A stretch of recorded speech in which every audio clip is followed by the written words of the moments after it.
Welcome back to the sweatshop, boys and girls. Today we are working on a 2006 Subaru Outback. In today's video, we're going to be showing you how to replace a wheel bearing and a CV shaft. This particular customer came in because she was complaining about a wobble and wanted me to check the car over before she went on a long trip. Really good idea, especially because of this. That is not anything other than the wheel bearing ready to pop out of the car. As you can see, it's in terrible shape. Now, this vehicle recently had a CV shaft that was replaced, and for whatever reason, the mechanic who did it somehow missed the wheel bearing. Generally, a wheel bearing, in my experience, with this amount of play doesn't happen over 1,000 kilometers. It usually happens over quite a bit more time. So I don't know what the hell happened, but today we're going to be replacing the wheel bearing and the CV shaft. First step, take your wheel off and then we'll hammer off the CV nut.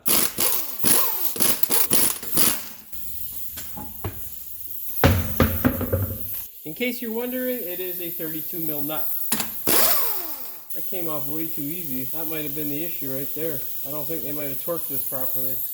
Well, boys and girls, let that be a lesson to you. Have your mechanical work done by a professional. And if you're going to attempt it yourself, there's nothing wrong with that. Just make sure you do it properly. Now, the CV shaft obviously has spread its grease all over the place, which makes it no good. But that doesn't mean you can't use it or repair it. What makes it irreparable or not usable in this situation is that the cage in here has too much play. Not a good idea to reuse something like that. You can kind of see it there. Maybe a little bit hard to see on camera. You can see the outside of the cage moving and the inside doing a whole lot of nothing. That's because this cage or this portion of the CV is just crap now. Anyhow, that's enough rambling about what's wrong with the goddamn thing. Our next step is we're going to release this 19mm nut here that holds the lower bolt joint in place and these two 17mm bolts that hold the caliper in place. Or the third thing to do will be to take a flat screwdriver, stick it in here and in there, and just pry the caliper forward just a bit so you get the pistons to release, and then remove this, tie it up with a bungee cord. Favorite tool to get a cotter pin off is vice grips, my friend. Needle nose to be exact. It makes your life a lot easier. Just wiggle it in place. Once you get it a bit free, great. If you can't get yours free, break it off at both ends and put your socket on and hammer it off. It's too loose as well. Okay, so we'll be checking the other side because the same person did the brakes on the other side as well. Torque spec, my friends, very important. Now, get a bungee cord, hook it through this portion of the caliper, and suspend it by hooking it through one of the coils on the spring up top. Don't let the caliper bash you in the head. With your caliper out of the way and securely hung so that it can't bash you in the skull or come into contact with any other part of you, you can now go ahead and remove your rotor. Okay, so my friends, with the CV shaft in this position, you can now see your ABS sensor exposed. It's kind of hard for me to get the right camera angle to show you, but this is the pigtail or wiring harness that goes into the ABS sensor, and then it protrudes on this side here. The bearing with this amount of play could potentially come into contact with your ABS sensor, killing it. This particular one hasn't had any contact that we can see yet. It doesn't necessarily have to come into contact to kill it. What can happen is it will grind away the surface, and that can sometimes cause it not to have the right distance between the sensor and the reluctor ring, causing an ABS issue when you put in your new bearing. The other thing that can kill the ABS sensor is you beating on it like a monkey because you have to get rid of the old bearing and separate it from the housing. So those are two things to be aware of. If you do get the bearing, you may possibly need the ABS sensor. So if you're calling your local parts guy, it's worth it to see if you might have the ABS sensor in stock as well. Our next step is going to be to take a tool like this and separate this bolt joint from the lower control arm. I don't suggest beating it like it owes you money. Generally not the best thing. If you can get a separator tool like this, great. If your last resort is beating it, well, what are you going to do? Now, when sneaking this tool on, because we're not going to be replacing this bolt joint, you want to be careful with the boot. Make sure you don't rip it or gouge it or tear it. Don't damage it. Don't touch it. Get a flat screwdriver, pry up on the boot slowly and nicely to get this into position. What you'll need is a mallet like so to tap it the rest of the way on, because in my experience, this particular OTC tool, which is number needs a little persuasion and love to get onto the lower control arm and ball joint to separate it. Just be sure not to be overly aggressive with it. Okay, let's go do it.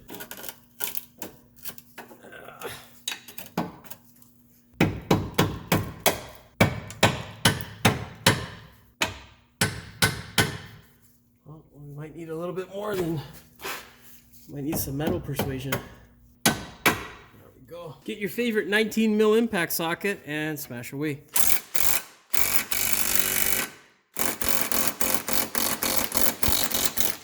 Preferably get it dead on so it doesn't bend or damage the ball joint, because then you might have to tap it, and that's not a fun job.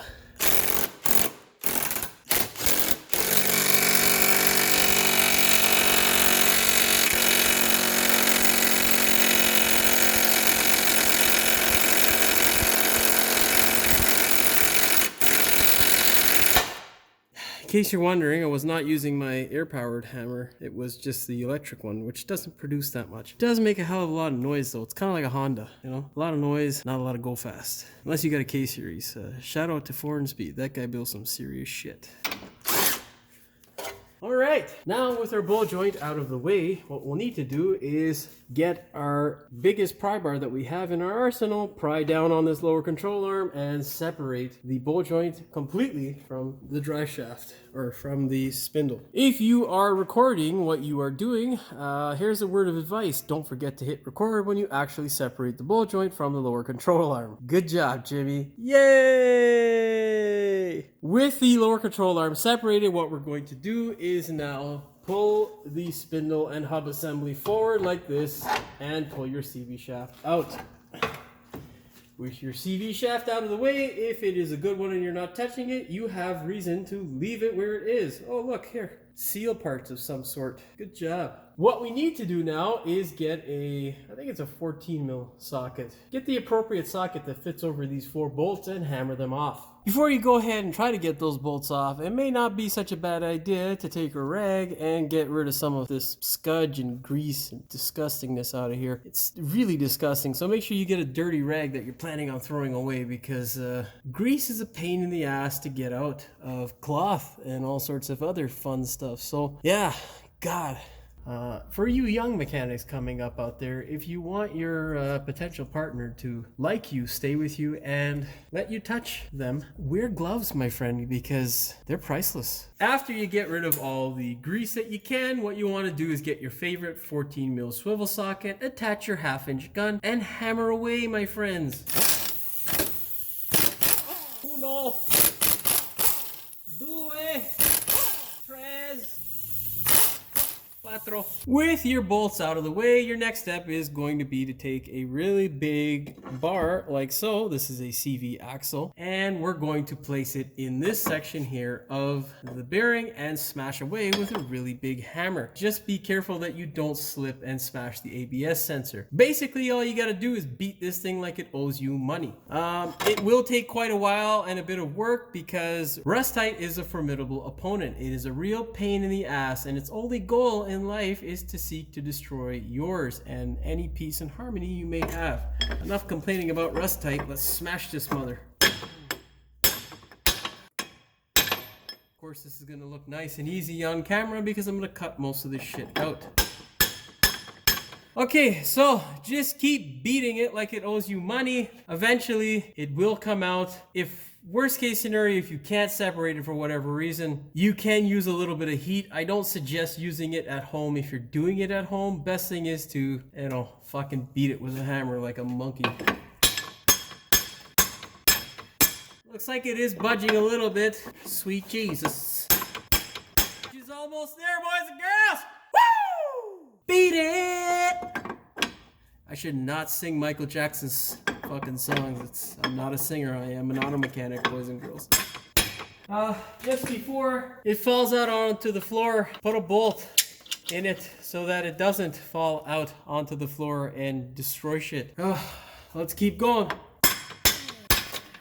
Once you catch your breath, go ahead, take the bolt out. Then what you want to do is separate your heat shield from this bucket of shit bearing and prep to put the new one in. So you can see here that there is a bit of damage to our ABS sensor. I don't see any metal, so that is a good sign. Usually what affects the distance between the reluctor ring, this guy here on the back, and the ABS sensor is the metal portion. That's what will actually have a code or the ABS light come on. So I think we should be okay. Our next step here is going to be to clean this surface here. From the looks of things, I think it looks like the bearing itself may have separated because of lack of torque on this CV axle. So I don't think that the bearing would have failed prematurely if the CV axle was actually torqued to the correct specification. This particular bearing isn't overly noisy. I mean,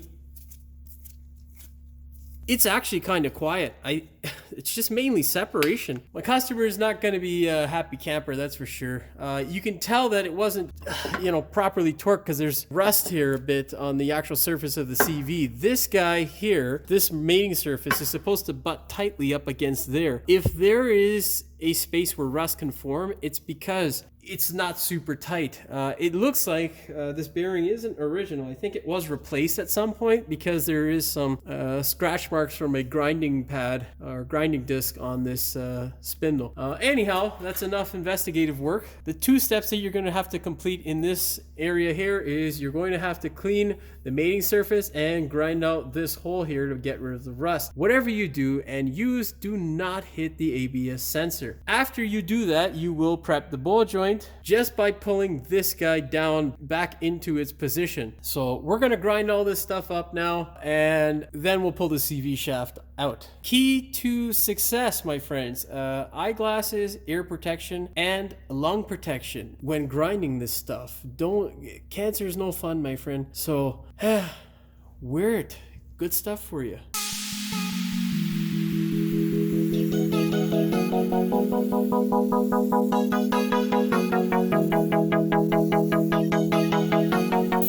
Be very, very careful with this. It loves to take away material really quickly.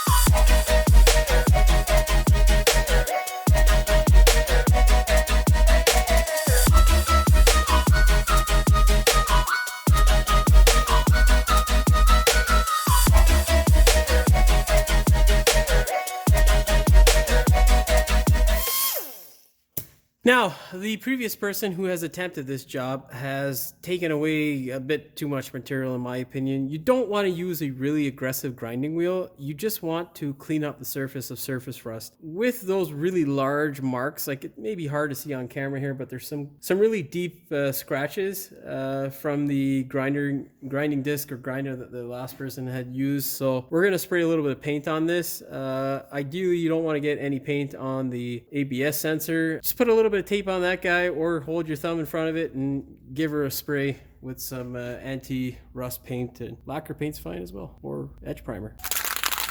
We're going well through primer, baby. Dominion Sure Seal, we are open for sponsorship. OTC, same goes for you, boys and girls. Shake it well, give it a spray.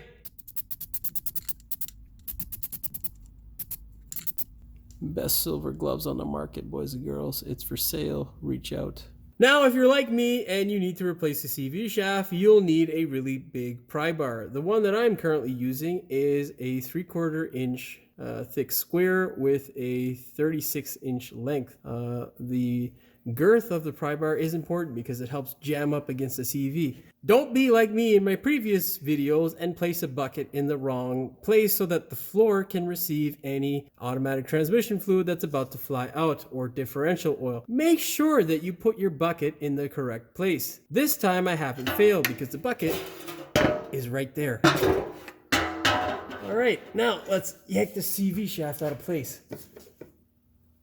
Oh, fuck you. Now, if it's really jammed in there like that, you want to do is just rotate this bitch. Of course, it won't rotate now because it's a prick.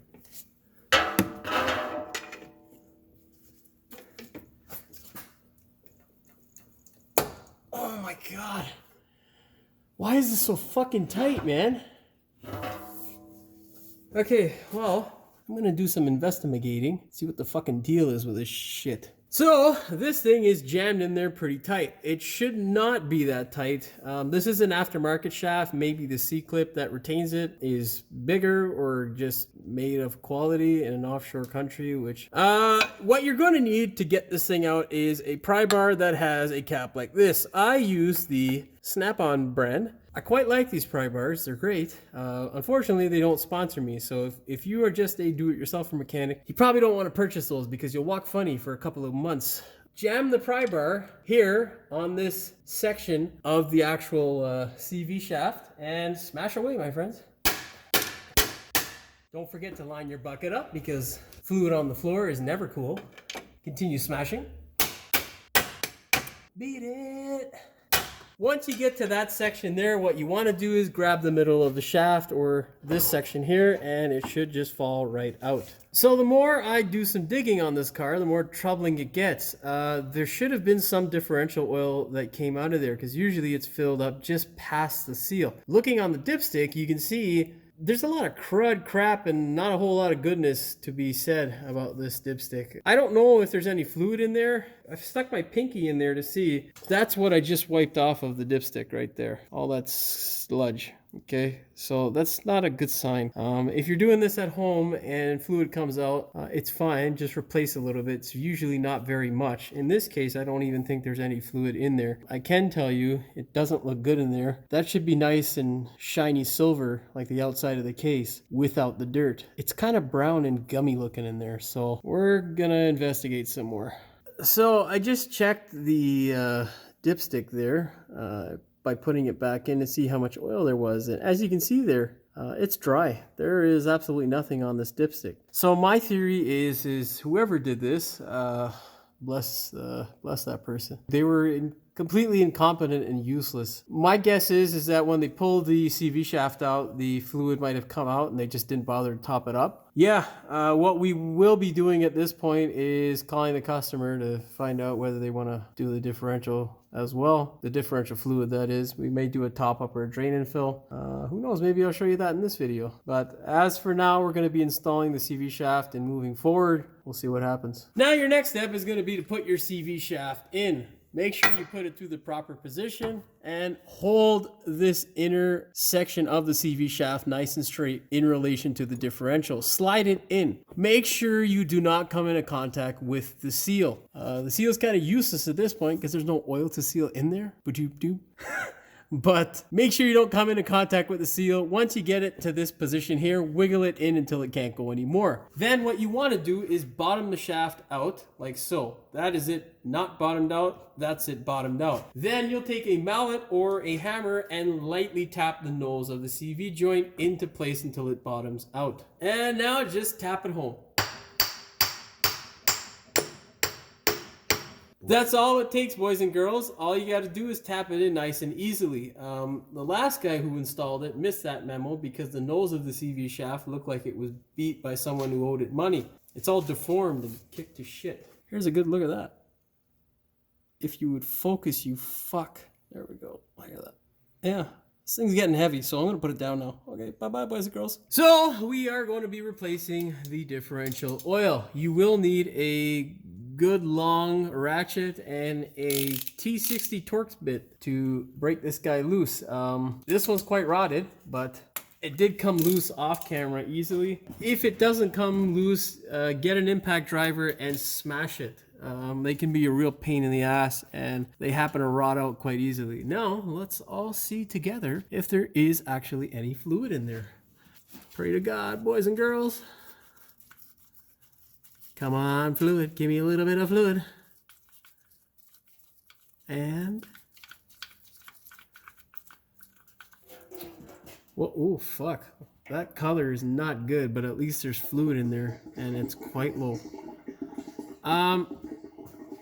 You can see that's a brand new glove, and that oil is dirty. This car has 300,000, close to about, I think it's 280,000 on the clock, and I don't think that's ever been serviced, man. Anyhow, Let's put some new fluid in it. Next step is going to be to clean all that crap off of this plug, spray it with some brake clean, and shove it back in there. I looked around online on that stupid, useless program called Shopkey for a specification as for torque, and there was nothing. So don't over torque it, and don't leave it so loose that it'll fall out of the car. Once you have all the nastiness that we call differential oil drained out of this differential, you should have a clean drain plug that looks like this. Go ahead and mount it back into the hole. Spin it up by hand and tighten her up.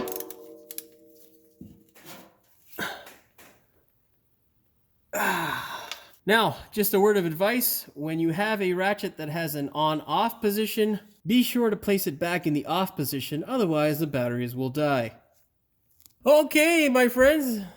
I sound like Doug Ford asking for fucking, you know, hey, my friends. Okay, folks. We've now come to the point where we can put our new bearing in. What we need to do is anti-seize the hell out of the bolts. Make sure you get all the rust off that you can and put some anti-seize on the bolt. Apply it equally so that when you torque it, it torques well. Your next step is going to be to put the bolts like this through the hole, then get this rusty clapped out piece of junk we call a brake shield and put it back in place. Again, run the bolts all the way through, and then you can take your brand new bearing. Before you put your bearing in, you will apply a thin layer of grease just there. Do not get any grease on the back portion of the bearing where that mauve or burgundy colored reluctor ring is, because if grease gets in there, it will trap dirt and ruin your bearing premature. Basically, don't be like the last idiot who worked on this car and fuck it up. With your screws in place, you should end up with a result like this: a nice shiny new bearing accompanied by a rusty ass brake shield back in place. You can opt to replace these. They do sell them separately. What you want to do now is get your favorite 14mm flex socket and your nice low impact gun and drive these bolts home. Just run them up and then we'll torque them. I just realized that this probably isn't even in frame because I just moved it out of the way to install it. You know what? There's the Honda Raceway. Anyhow, boys and girls, you can see that I am a professional mechanic, not a professional videographer. So don't judge, just subscribe. Help a brother out. Keep it real. Once you've run the bolts up, you can go ahead and torque it. If you're wondering, the correct torque spec is 48 foot-pounds. We're going to be torquing it to 50 foot-pounds. That's 1, 2, 3, and 4. I can count. Next step is to mate the CV joint, your brand new CV joint, to your brand new bearing. It's also a good time to make sure that your brand new bearing is in fact good. So spin it and listen for any noise. If you have noise, well, you're now replacing this bearing with another one. After you check it, go ahead and take your white lithium grease and spray the hub as well as the CV shaft. Don't be too generous on the CV portion. Best to use anti-seize there. I'm not gonna walk over and get it because I'm lazy. So, okay, now for proper application of your white lithium grease, shake well. Take your keys out of your pocket so it doesn't make noise while you shake. Now, if you have a bunch of white lithium grease like this around here, just take it all off with your finger and then apply it to the spline section. You don't want it on this section here because that grease will work its way into the bearing. Now, mate them together. Now, grab hold of your spindle, move it out, twist your CV axle in the appropriate direction, and insert, my friends. Gently. Don't be overly aggressive. Should go together nice and easily. When you have it at this point, what you want to do is, with your strong hand, grab hold of the lower control arm, pull it down. Okay, you know what? Yeah, I'm not fucking Hercules here. Let's get a pry bar. When the blood comes back to your brain and you can finally think straight again, what you want to do is take a 36-inch pry bar or longer, stick it in between the subframe housing there, watch the light. Once you stick it there, you're going to anchor it over here on the lower control arm, pry down, and then work your ball joint in.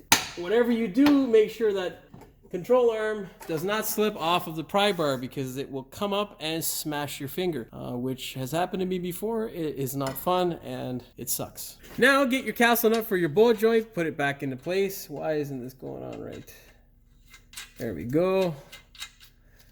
don't cross thread it. Get your torque wrench and set it to 30 foot-pounds. Seemed a little bit low to me. I always torque these ones on my 4-steer to 40, so I'm going to go ahead and do that. The correct torque spec for this is 30 foot-pounds. Once you torque it to 40, what you want to do is twist it home until you can line up the castle portion of the nut with the opening for the cotter pin. Then put a brand new cotter pin in and you're good to go. Take your brand new axle nut, put it on the CV shaft, and make sure that it actually goes on. As you can see, we're successful because I bought a normal part from a good supplier, unlike the other bullshit there that we took off the car. Now we're going to take our cheap Chinese rotor. This month's old rotor, as you can see, that is stored in a garage, is rotting to shit. It is best, if you're going to do brakes, to just pay the extra 10 or 15 or 20, $30, whatever it is, to get the coated ones, because they won't have this layer of rust, which turns into a pain in the ass later on. Now, it's never a good idea to try and torque your CV shaft by placing a pry bar between the nuts if it's extremely high torque. For me, my rule of thumb is if it's anything underneath 100, usually you're not gonna make these studs budge. In this case, it's way over 100. So what I'm gonna do is show you a trick. If you're by yourself and you don't have a friend to step on the brake, and you don't have a screwdriver or a pry bar that's long enough to compress the brake pedal with the chair itself, you can do this. In order to do this, you'll need to place your caliper back in place. So let's go ahead and do that, and then I'll show you how you lock it up. Get your snap-on torque wrench out and torque your caliper bracket to 60 foot-pounds. So if you're wondering how to torque your CV axle nut and you're by yourself, you don't have the appropriate length of pry bar and all the rest of the stuff that I said in the previous clip, what you're gonna do is take a punch like this, the thickest that you can fit in between the vanes of the rotor, and then you're going to jam it on the outside of the caliper bracket. Make sure that everything else is torqued, and the last thing that you have to torque is the axle nut. Then go ahead, get your torque wrench and torque away, my friends. 162 foot-pounds of torque, or 220 newton meters.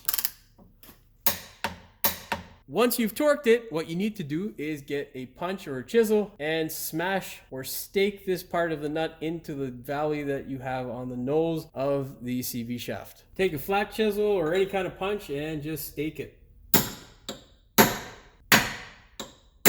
That's that. We are good to go now. All we have to do is apply some white lithium grease to the outside of this thing and put the wheel back on, take it for a test drive. Shaky, shake, shake, shake, shake. For proper application. Put the wheel back on. That's heavy. It's because it's the end of the day and I'm fucking tired. I was supposed to be home like 3 hours ago, but no. Get the bearing because tomorrow we got other shit to do. And you know, life of a mechanic, my friend. Be a mechanic. It's an awesome trade. I don't know where I heard that. I can't remember who told me to be a mechanic or what made me think of being a mechanic. Let me tell you, boys and girls, it was the wrong fucking decision.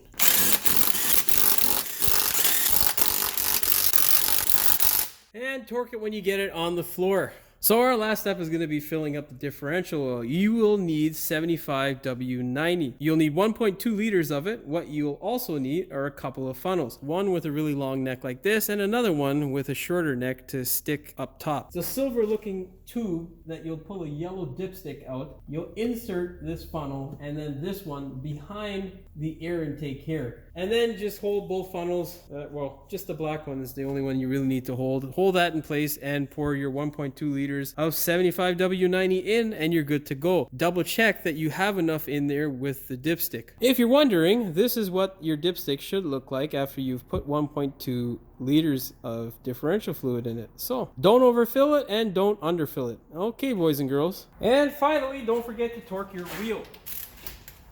90 foot-pounds is the specification. I'm going to torque mine to 100 because I always do.